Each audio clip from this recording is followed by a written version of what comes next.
and was not towards the president, the former president. It was ensued after a heated argument between his counsel and General Torre. In no way was the former president threatened with bodily harm. Yes.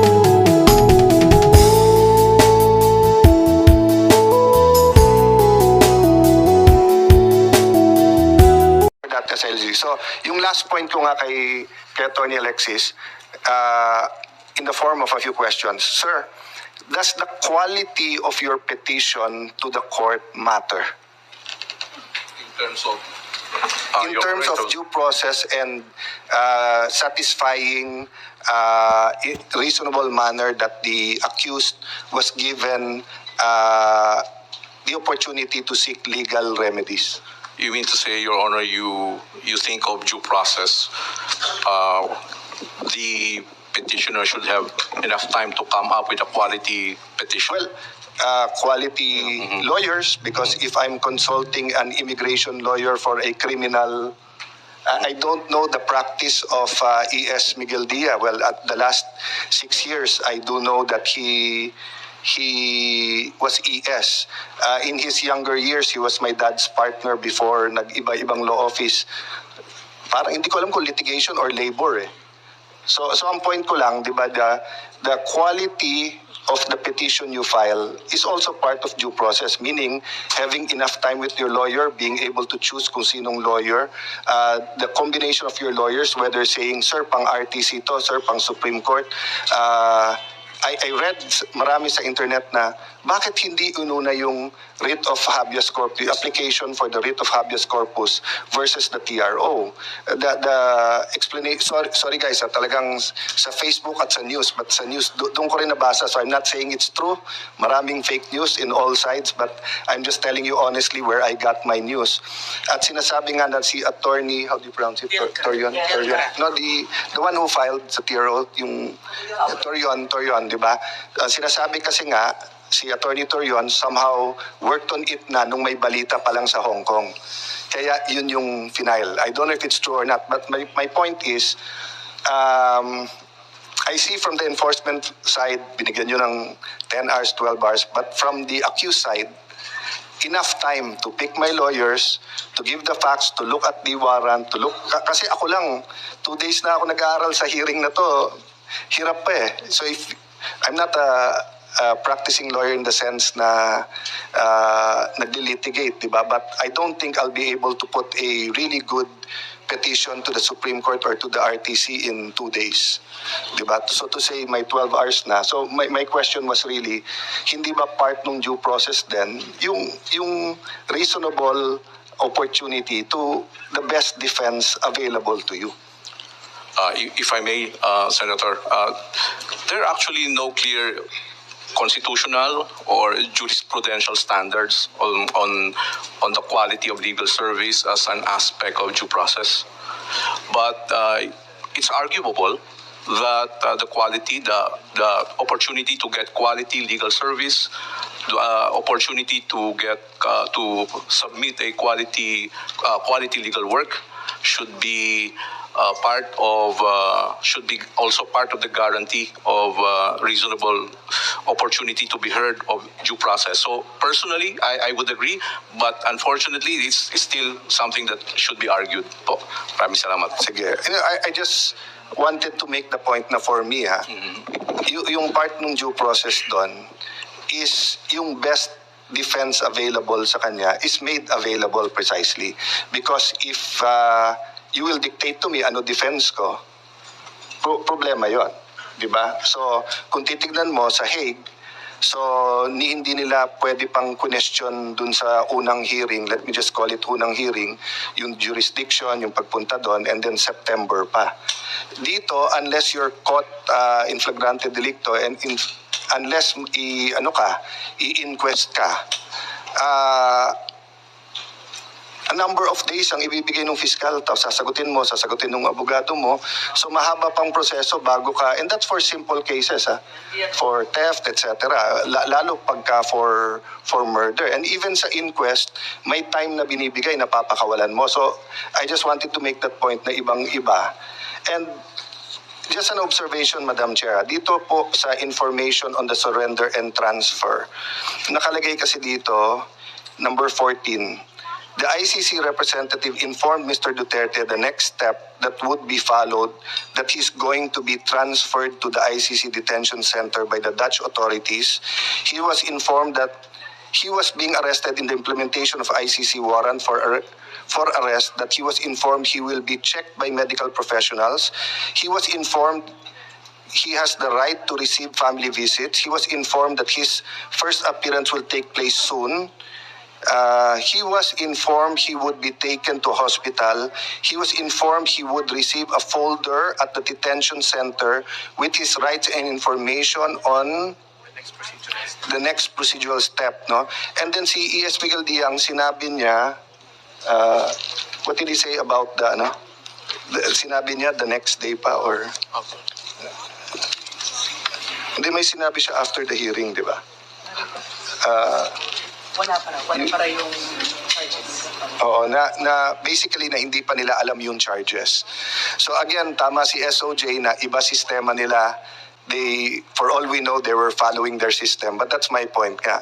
Iba sistema nila sa atin, and we subjected not only an ordinary Filipino citizen but a former president to that. So parang on trial din tayo doon. So, I'll defer back to you, Madam Chair, but later I have some questions on fact.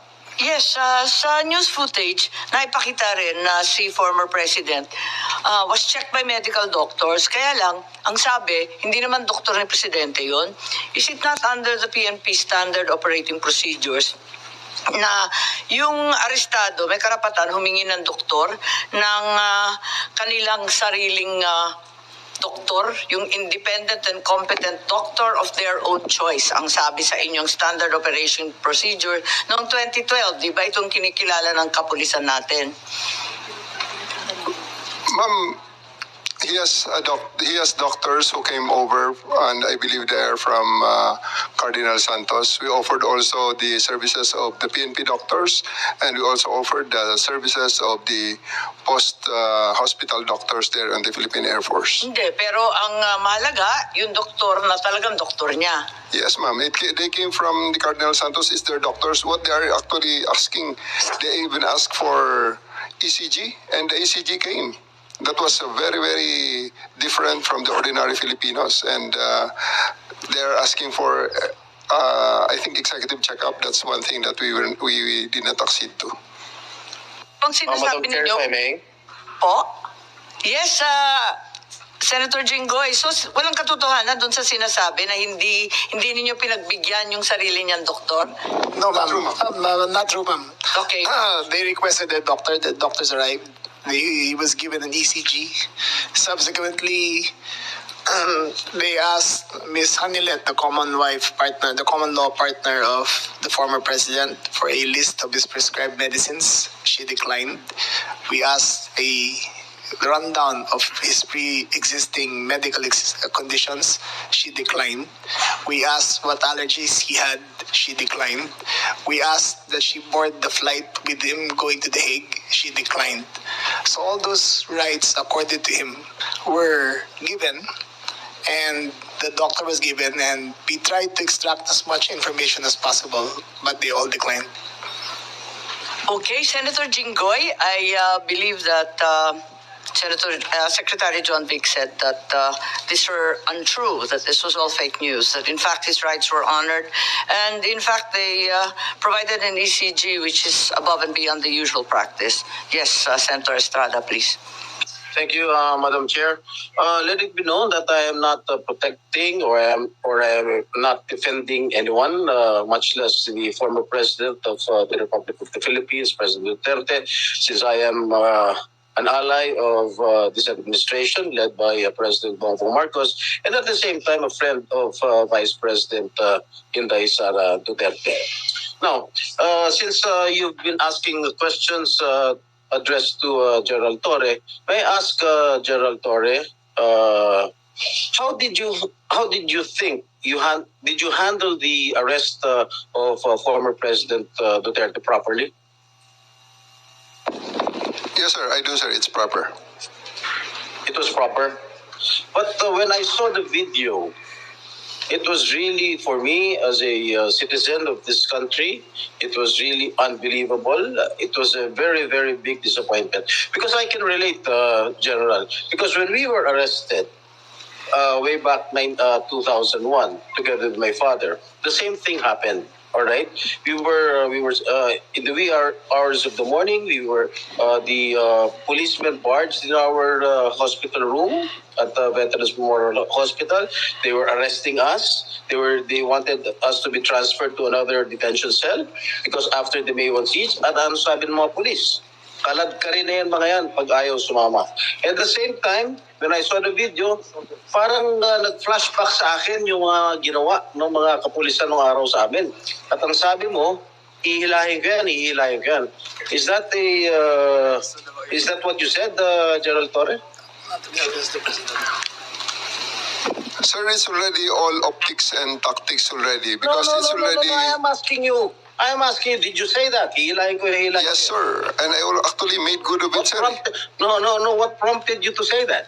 Sir, I made good of it, sir. Sabi ko, sir, hihilain ko yan. And I went back to AS Medialdea, handcuff him. Bakit mo nga sinasabi? You know, your statements based on the video may reflect the PNP as an institution. Baka sabihin lahat ng ating mga kababayan, ganyan pala yung mga polis. Masyado wala man lang respeto sa matanda, sa isang dating pangulo. Ganon din ang ginawa sa amin eh. Can you justify why you said that hihilahin ko yan? Nakita ko si dating Pangulong Duterte, di naman lumalaban. What prompted you to say that? Mr. Senator, respectfully, the threat of hihilahin ko na yan was not towards the president, the former president. It was ensued after a heated argument between his counsel and General Torre. In no way was the former president threatened with bodily harm. Yes, Who was addressing the sinong sinasabihan ni General Torre? Was it the lawyer or was it the former President Duterte? Lawyer, sir, Attorney Medialdea. And actually, sir, after that, I actually went back to him, placed handcuff on him after reading him his rights and arrested him for obstruction of justice. And after All that, right. sir, I brought him to the bus and came back again and told Attorney Delgra he's next. And again, sir, I will reiterate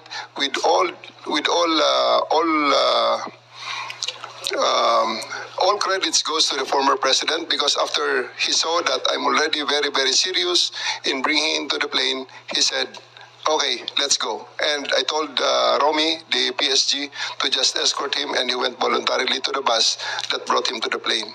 sisingit lang ako Senator Jinggoy. Kasi binabasa ko rito yung standard operating ng PNP. Ang liwaliwanag naman eh. No torture, no force, no violence, threat, intimidation, or other means to vitiate the free will to be used against the arrested person. Eh di the more so, yung mga kasamahan ng arestado. Eh sabi mo nga, ikaw na nag-admit forcefully. Eh talagang you used force. Eh bawal po yun. Ma'am, it is, I placed ES Medialdea under arrest for obstruction of justice. Eh, sabi And- nga ni Senator Jinggoy, hihilain mo pa. Yes, ma'am. I did because I have to get into their heads to make them to make it very, very clear to them that we are already very, very serious O tama of loading nga. the president to Oo the naman, plane. General, pinapaliwanag mo, pero bawal ang paggagamit ng dahas, ng pananakot, Ma'am, ng just to be intimidation, or any other means. Ang liwanag eh, nasa kapulisan yan eh. Just to be clear, operationally, there was obstruction of justice. It was the decision call of General Torre to place him under arrest for obstruction of justice. Now let us separate what happened to the president. You are talking about Attorney Medialdea. Yes, ma'am. Eh, paano yung iba? No one else was armed, ma'am. Yung attorney. No, wait. Yung abogado. If I may, Senator Amy. Yes. Madam Chair. Ayan. Sino yung kinaladkad nung isang pulis? Yung security na nakaitim. I think it was General Torre na hinila yung isang abogado. Dalawa yun eh, yung abogado, hinila yung upuan, di ba? Tapos yung nakaitim na si Q, eh kinaladkad din. Si Attorney Delgra, sir, because he is next to be arrested. And because of that, the former president PRRD saw that I'm already that serious, and he said he prevented the situation from further deteriorating and escalating. So he said, let's go. Isn't he entitled to a counsel of his choice, General? Yes, sir. For 12 hours, he was there. Oh. Can't he speak to his client? Bigla nyo nalang... They are there for 12 hours, sir, speaking to each other. Ano? They are there for 12 hours speaking to each Alright. other, sir. One more thing that I noticed in the video, no? Ang sabi ni PRRD, papasukin niyo yung anak ko. Abogada siya. At ang sinabi mo, hindi ko siya papapasukin. Why not, Gerald Torre? That is a decision. That is my call, sir. That is my decision. Considering that Okay. he had already been assisted by 3 lawyers all throughout Okay. that time, sir. And gabi na ho yun, sir. The request was Ano? made at around mga 9 o'clock na, sir. 11 hours General after Torre, ganito, the ah. first arrest. Tanggalin mo na yung titulo ni Inday Sara. Kalimutan mo na siya na Vice President siya. Pagpalagay natin hindi siya Vice President. She is an immediate member of the family. Nung kami po ay nakakulong, ang immediate members of the family, 24 hours pwede bumisita sa amin, nakakulong kami. Ito hindi pa nakakulong. Anak ito. Bakit hindi niyo pinapasok? Maliban doon, is this not a violation of RA 7438 that requires that you guarantee access to an attorney in addition to the immediate family? Ma'am, that is a very, very different interview in the aftermath. But I'm talking of Anong pinag-uusapan sa interview? and I'm talking about we have already veered on the general rules on the warrantless on the service of the warrants, because during the time and up to this time, there are still a lot of people saying that I'm wrong in there, that you cannot arrest a person with a warrant that you know as a person has a warrant, yet you cannot serve it without the physical warrant. So all the lawyers know here Diba ang sabi, that I'm right there. Kailangan ng warrant as soon as practicable. At hinihingi talaga ni former president. Di ba hinihingi niya? Hinihingi ng abogado niya, asan yung warrant? Tama, di ba hinihingi Yes, ma'am. nila? Anong pinakita nyo? We gave them the electronic copy of the warrant, and it was given to them by Yusek Nikiti together with PG Fadulyon. It was received by Yung General warrant, anong klase yung Monteagudo. itsura ng warrant? ICC, Interpol, It's a ICC warrant, ma'am. ICC warrant. Yes, ma'am. That was directed to the Interpol. That was the attachment of the diffusion order. Pero ayon sa ating batas, di ba, napakaliwanag naman na yung court o judge, kinakailangan Pilipino. Hindi naman sakop noon yung Interpol, yung ICC. Bakit naging warrant rin sa Pilipinas yun? I will defer the answering to that question to the DOJ, ma'am, because I was with the DOJ during the time, and it was the DOJ. Hindi, nandun si used- Prosecutor Fadulyon Ikaw naman Yes, ma'am. bumasa ng Miranda rights, hindi man lang yung prosecutor. Tinikoberan mo na yung papel ng DOJ, kaya sumagot ka ngayon. Ma'am, we're talking Ay, situation in the tube. hindi, sinabi mo kasi, ang liwaliwanag, sinabi mo, hindi naman kailangan ng warrant eh. It's a different matter, ma'am. Altogether different matter. Bakit? Ilang warrant ba yan? One warrant, but different. That question on the interview is a different situation, ma'am. So, kailan mo pinakita yung warrant? Yung sinasabi mo electronic copy? The first time, ma'am, it is not At kanino? me. It was not me who showed the warrant. It was Yusek Nikiti together with PG Fadulyon, together with me there in the tube of the plane. The former president is still there inside the plane. It was given to retired General Monteagudo, who is with the party. And because during the time, E.S. Mijaldea and the wife and Attorney Delgra had already went back inside the plane and told us, hindi kami lalabas kung wala kayong may pakitang warrant. Kaya nga, so,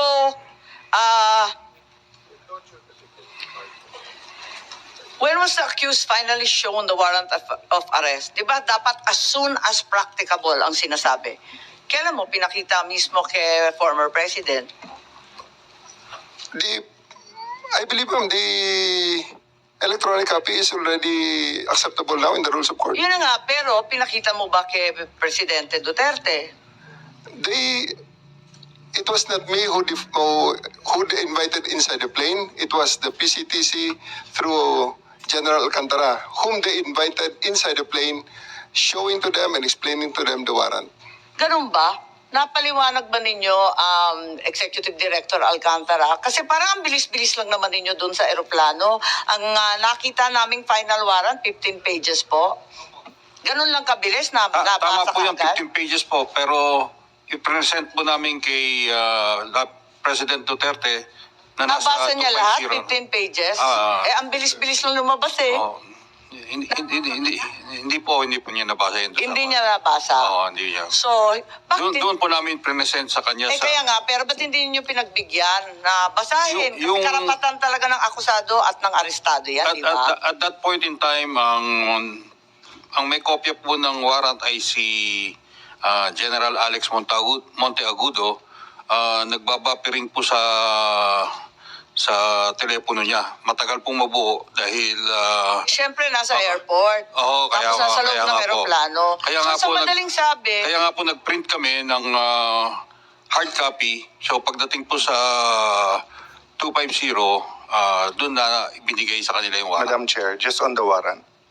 yes, Senator Yeah. Cayetano, please go ahead. Just one insight on the warrant, and just to bolster my point kanina na bakit mas maganda na, or bakit essential for me my local court, no? If you look at paragraph 12, before you look at it, can anyone in the room here tell me, I know the former president was accused of extrajudicial killing, of crimes against humanity. Pag sinabi yung torture, pwede kasing bago mo patayin, di ba? Pwedeng emotional torture, pwede mong gulpihin torture. So, included na yan. But does anyone here, can anyone tell me here that during his 6 years and before that, he was accused of ordering or himself raping people? Diba? I do remember malaking issue about his statements about a missionary who was raped, and inexplain niya yon na frustrated, galit siya. But is anyone here accusing the former president of raping or ordering the rape? Parang wala naman, di ba? Okay, if you look at, dahil walang, just for the record, Madam Chair, dahil wala naman nagtaas ng kamay or nagsabi,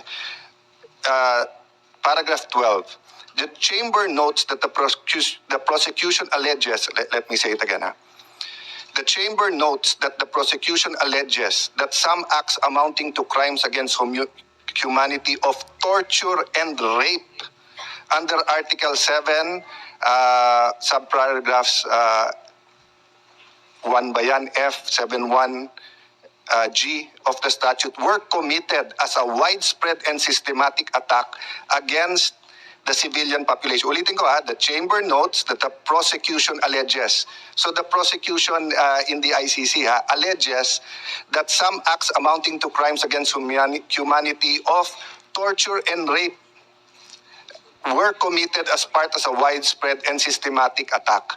For me, it's the first time I read that someone was accusing the president, the former government. But if you look at the last page of the warrant, or second to the last page, page 14, no? Issues a warrant of arrest. So for these reasons, the chamber hereby issues a warrant of arrest for Rodrigo Roa Duterte, born on 28 March 1945, for his alleged criminal responsibility pursuant to Article 25, Paragraph 3, Paragraph A of Statute for the Crime Against Humanity of Murder, pursuant to Article 7(1)A, wala yung G na rape, committed in the Republic of Philippines during the relevant period as set forth in this warrant of arrest. So I just want to make this point, Madam Chair. So kung sa akin nangyari to, pupunta ako sa Philippine court at sasabihin ko sa Philippine court, sir, makita mo naman, sa Marites at Chismis kinuha ng prosecutor ng ICC. Padadala mo ako doon, pinakamaikse, 4 to 6 years yung hearing, deprived of liberty. Eh yung prosecutor mismo nag-allege ng rape. The harshest critics of President Duterte accuse him of being insensitive to women, saying misogynist, masama yung ano, etc. And I won't defend him there. It's on the record, di ba? And also accused him of being insensitive to a foreign national who was a missionary here who was raped. But I haven't heard na inaccuse siya ng rape or ordering rape. Ang alam ko nga, galit na galit siya pag ministreat yung mga kababaihan. So, dun pa lang, questioning ko to before a Philippine judge. Kasi, kawawa naman ako pag nandun. So that's my point. So, the second point I just want to make kay SOJ is, I personally